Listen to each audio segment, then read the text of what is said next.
సింహం వారి కనుక చూసుకున్నట్లయితే ఇక్కడ ప్రధానంగా రాశిలో కేతువు యొక్క సంచారం జరుగుతూ మీకు అష్టమ స్థానంలో శని, కుజ, రవి 3 గ్రహాలు కలిసి ఉంటున్నాయి.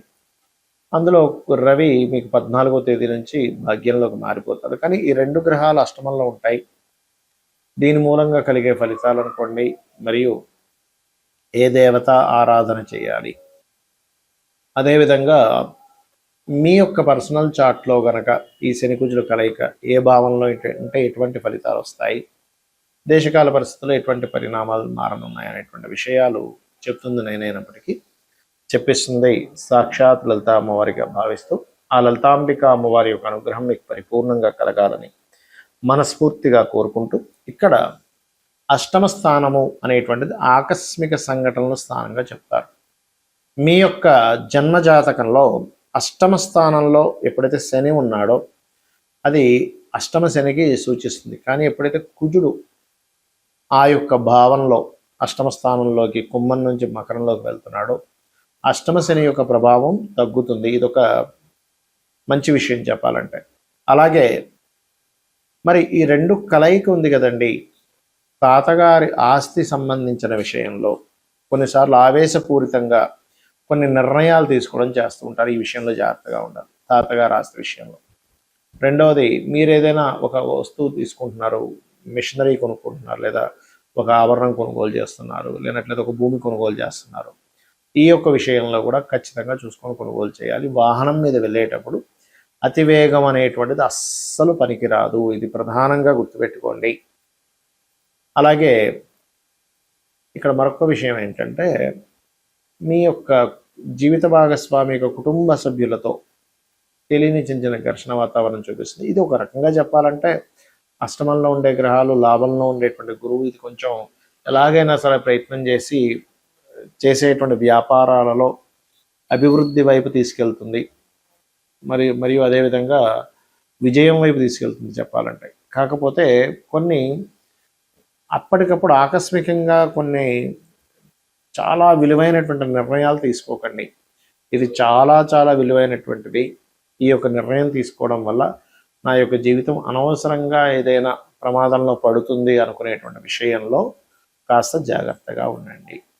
ఇక మీరు నిత్యము చేయవలసినటువంటి దేవత ఆరాధన కాలభైరవుడి యొక్క అష్టకము, దక్షిణామూర్తి యొక్క ఆరాధన, ఇవి చేయండి, అన్ని విధాలు బాగుంటుంది. మరి ఈ యొక్క కుజుడు, శని, రవి ఈ 3 గ్రహాలు 14వ తేదీ వరకు కలిసి ఉంటాయి. ఏప్రిల్ 1వ తేదీ నుంచి దాదాపుగా ఏప్రిల్ 2 నుంచి.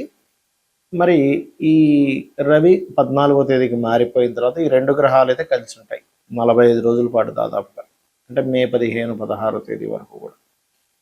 దీని వలన దేశకాల పరిస్థితుల్లో జరిగేటువంటి మార్పులు ఏమిటి? ఈ సంవత్సరం అధిపతి మనకి రాజు గురువు అయితే మంత్రి కుజుడయ్యాడు. ఈ కుజుడు ఎప్పుడైనా సరే ఇలా జలరాశుల్లోకి ఎంటర్ అయినప్పుడు, అగ్ని, భూ, వాయు జలరాశుల్లోకి ఒక్కొక్క గ్రహము ఎంటర్ అవుతున్నప్పుడు దీని యొక్క తీవ్రతని, అంటే మనకి ఇన్ని రోజులు చూసినటువంటి వార్ స్ట్రాటజీ ఒక రకంగా ఉంటుంది. ఈ కుజుడు మారినప్పటి నుంచి ఇంకొంచెం వేరే రకంగా ఉంటుంది. అంటే ఇంకొంచెం దాని తీవ్రత పెరగనుంది అనేటువంటిది చూపిస్తుంది. కాబట్టి ఏంటంటే మనకి మీరు గమనించండి, ఇజ్రాయెల్ దేశానికి సంబంధించిన విషయంలో కొంచెం తీవ్రమైనటువంటి యుద్ధ వాతావరణం వల్ల అక్కడ ఉండేటువంటి ప్రజలకు ఎక్కువ ఇబ్బంది ఉంటుంది. దీనికి కారణం ఏమిటి అంటే మనకి ప్రకృతిలో కొన్ని సంకేతాలు జరుగుతూ ఉంటాయి. ఆ యొక్క ఇజ్రాయెల్ దేశంలో మీరు నిన్నో మొన్న చూసుకున్నట్లయితే కాకుల యొక్క సంచారం అధికంగా జరిగింది. విపరీతమైన కాకుల సంచారం, ఇజ్రాయెల్ జెండాని కాకులు పట్టి లాగుతున్నట్టుగా ఒకటేసారి కాకులు దాడిలాగా, ఇవన్నీ ఏంటంటే మనకి రామాయణ మహాభారతాల్లో కూడా కాకులు కానీ గ్రద్దలు కానీ ఇలా సంచరిస్తున్నప్పుడు దీని యొక్క ప్రభావం ఎక్కువగా ఉంటుంది. మీరు అందుకనే ఇక్కడ చెప్పేది ఏంటంటే, ఈ ముండేన్ ఆస్ట్రాలజీ పరంగా ఇలా తీవ్రంగా ఉంటున్నాయి అన్నప్పుడు సామాన్య ప్రజలు మరింత జాగ్రత్తగా ఉండాలి. రకరకాల యుద్ధాలు జరిగేటువంటి దేశాల్లో ఉండేటువంటి వారు. దీనివల్ల మనకి కొంచెం మన ఇండియాకు కూడా పక్క దేశాలతో కొంచెం అనవసరమైన పోర్లు ఇవన్నీ కూడా ఇస్తూ ఉంటుంది ఈ యుద్ధం. ఎందుకంటే ఇది ఖచ్చితంగా 3వ ప్రపంచ యుద్ధానికి దారితీస్తుంది, అందులో ఎటువంటి సందేహం లేదు. నేను చాలా కాలంగా చెప్తూ వస్తున్నాను. మరి ఎవరి పర్సనల్ చార్ట్లో అయినా ఇలాగా కుజుడు, శని కలిసి ఉంటే ఏమిటి, ఇక్కడ ఏంటంటే ఈ రెండు గ్రహాలు ఒక రకంగా చెప్పాలంటే శక్తిని ఇచ్చేటువంటి గ్రహాలుగా కూడా చెప్తారు. ఇప్పుడు ఎనర్జీ అంటే వాళ్ళు ఏదో ఏమీ చేతగానట్టుగా లేకపోతే చాలా స్లోగా ఉండడం ఇలా ఉండరు వాళ్ళు. చాలా చాలా ఉత్సాహంగా, చాలా హైపర్ అంటారు చూసారా, చాలా కోప స్వభావంగాను ఈ తత్వాన్ని ఇస్తుంది. అలా అని వీళ్ళు కోపం ఉంటుందేమో కానీ ధర్మంగా ఉండే వ్యక్తులు చెప్పాలంటే శని కుజులు కలిసి ఉంటాయి. అంటే ఏదన్నా సరే మొహం మీద చెప్పేసేయడం, మనసులో ఏది పెట్టుకోకపోవడం.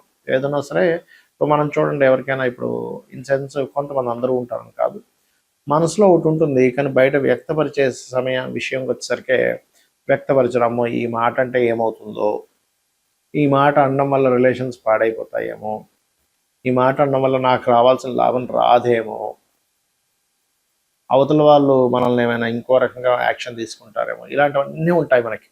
కానీ శని కుజులు కానీ కుజరాహులు కానీ కలిసి ఉన్న వాళ్ళకి ఏంటంటే ఆ ఫిల్టర్ అనేటువంటిది ఉండదు. ఏమవుతుంది, సరే చూసుకుందాంలే, ఏదైనా గొడవైనా చూసుకుందాంలే, అవతల వాళ్ళు ఏదైనా అనుకుంటారు, సరే అనుకున్నారు నాకేంటి, లేకపోతే దీనివల్ల ఇలాంటి పరిణామాలు వస్తాయేమో అన్నప్పుడు సరే ఎలాంటి పరిణామాలు వచ్చినా చూసుకుందాం. అంటే ఏమిటంటే ఈ కర్మకారకుడు శని కనుక కుజుడితో కలిసినప్పుడు ఇలాంటివి వస్తుంది. మరి ఇలాంటివి ఎంతవరకు కరెక్టు ఇది ఉండడం అనేటువంటిది అంటే కొన్ని విషయాల్లో నిజంగా కరెక్టే. ధైర్యంగా ఒక విషయాన్ని మనం మాట్లాడాలంటే చాలా మంచిది మీ జన్మజాతకంలో కనుక కుజరాహులు కలిసి ఉంటుంది. కానీ కొన్ని విషయాల్లో మనం ఆవేశంగా మనం కొన్ని నిర్ణయాలు తీసుకున్నప్పుడు అవతల వాళ్ళు దాన్ని సాకుగా చూపిస్తూ మీకు ఆవేశం ఎక్కువ, మీకు కోపం ఎక్కువ, మీరు ఇలా ప్రవర్తించారు అలా ప్రవర్తించారు మనకి ఇచ్చిన అవకాశాలను పోగొట్టుకునే ఛాన్స్ ఉంది. అయితే ఇక్కడ ఇది మళ్ళీ ఎక్కడున్నా ఈ ప్రభావం ఇవ్వాలంటూ లేదు. లగ్నంలో ఉండి లేదా లగ్నాన్ని చూస్తూ లేదా చంద్రుడిని చూస్తూ లగ్నాధిపతే శని కానీ కుజుడు ఉన్నప్పుడు మాత్రమే వాళ్ళకు ఆవేశం ఉంటుంది. కుటుంబ స్థానానికి సంబంధం కలిగి ఉందనుకోండి, కుటుంబాధిపతి కుటుంబ స్థానం, అప్పుడు కుటుంబ సభ్యులతో గొడవలు ఉంటూ ఉంటాయి. మూడులో ఉంటే పరాక్రమం ఎక్కువగా ఉంటుంది, అన్నదమ్ములతో గొడవలు ఉంటాయి. 4వ స్థానం అనేటువంటిది కనుక ఈ శని కుజుడు కలిసి ఉంటే మీరు ఏదైనా ఒక ప్రాపర్టీ తీసుకునేటప్పుడు ఆ యొక్క విషయాల్లో ఎటువంటి ఫలితాలు ఉంటాయనేటువంటిది, కొంచెం గొడవలు జరుగుతాయనేటువంటి చెప్తూ ఉంటుంది. అంటే కొంచెం వివాదాస్పదమైనటువంటి భూములు తీసుకోవడం లాంటివి జరుగుతూ ఉంటాయి. పంచమంలో కనుకుంటే కాస్త సంతానం అటువంటి ధోరణి కలిగి ఉంటుంది. 6వ స్థానంలో కలిగి ఉంటే కనుక కాస్త శత్రువుపై జయం ఉంటుంది. కాకపోతే నిత్యము ఎవరితో ఏదో ఒక దాంతో గొడవలు ఉంటూ ఉంటాయి. 7వ స్థాన సంబంధం ఉంటే జీవిత భాగస్వామి యొక్క స్వభావం అలా ఉండొచ్చు. బట్ ఆ సప్తమాధిపతి మళ్ళీ శుభగ్రహాలతో ఉంటే స్టార్టింగ్ అంటే మొదట్లో అలా ఉన్నా తర్వాత వాళ్ళ యొక్క స్థితిగతులు అవి మారుతూ ఉంటాయి. ఇక అష్టమంలో కనుక ఉన్నట్లయితే ఆకస్మికంగా కొన్ని మార్పులు రావడం, సడన్ చేంజెస్ ఇటువంటివన్నీ ఇస్తుంది. ఇక భాగ్యస్థానంలో ఉంటే తండ్రి మీద దీని ప్రభావం, తండ్రికి కాస్త బీపీ లెవెల్స్ పెరగడం ఇట్లాంటివన్నీ ఇస్తూ ఉంటుంది. దశమ స్థానంలో కనుక ఎవరికైనా సరే శని కుజులు కనుక ఉన్నట్లయితే వీళ్ళ వృత్తి మీద వీళ్ళు చేస్తున్నటువంటి ఉద్యోగము వ్యాపార సంస్థల్లో అయితే లాభస్థానంలో ఉంటే వ్యాపారం మీద పడుతుంది. దశమ స్థానంలో ఉంటే వీళ్ళు చేసే వృత్తి ఏదైతే ఉంటుందో దాని మీద దీని ప్రభావం ఉంటుంది.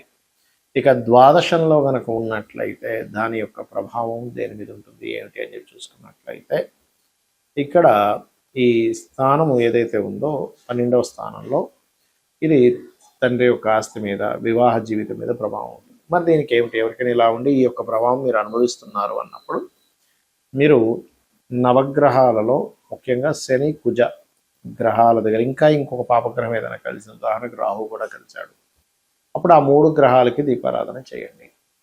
నెంబర్ 1. ఇక రెండవ విషయం ఏమిటి అంటే ఇక్కడ దీంతో పాటు మీరు చేయవలసినటువంటి మరొక విషయం ఆంజనేయ స్వామి యొక్క ఆలయాలకు వెళ్ళడము, చండీ పారాయణం చేయడం చేస్తున్నారు. దీనివల్ల ఏమవుతుందంటే కొన్నిసార్లు మనం ఆవేశపూరితంగా తీసుకునేటువంటి నిర్ణయాలు ఏవైతే ఉంటాయో ఆ యొక్క నిర్ణయాల మూలంగా ఇబ్బంది మనం పడకుండా ఉంటాము ఇది చేయడం వల్ల. అదేవిధంగా అభిషేకాలు చేయించడము, గోవులకు కాస్త క్యారెట్స్ బెల్లము తినిపించడం, ఇవి చేయండి. మీ జన్మజాతకాల్లో ఒకవేళ ఈ యొక్క కలయిక ఉన్నా కూడా మీకు ఇబ్బంది కలగకుండా ఉంటుంది. శ్రీమాత్రే నమః.